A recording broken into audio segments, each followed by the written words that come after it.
Draymond Green isn't worried about whether the Warriors will trade him prior to the NBA's trade deadline on February 8th.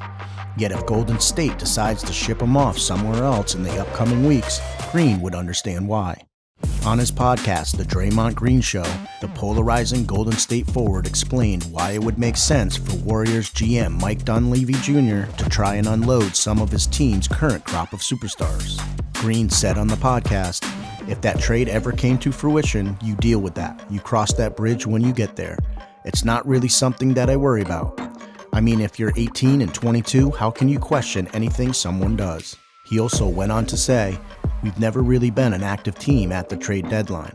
However, we also have a new GM. He could be more aggressive at the trade deadline. Would I be shocked if some trades happen? No. We are 18 and 22, and if I'm not mistaken, we have top 2, 3 highest payrolls in the league, so how can you sit and complain?" Green, who recently returned from a 12-game suspension, was correct in saying that the Warriors had the highest payroll in the NBA this season, as their over $211 million payroll this season is some $9 million more than the Los Angeles Clippers, who own the second highest payroll. Given that the Warriors surely won't be trading Steph Curry, who has a $51.9 million salary this season, that would leave players like Green on the table. Green has a $22.3 million salary, along with Klay Thompson at $43.2 million, Chris Paul at $30.8 million, and Andrew Wiggins at $24.3 million, all of whom are either injured or underperforming this season.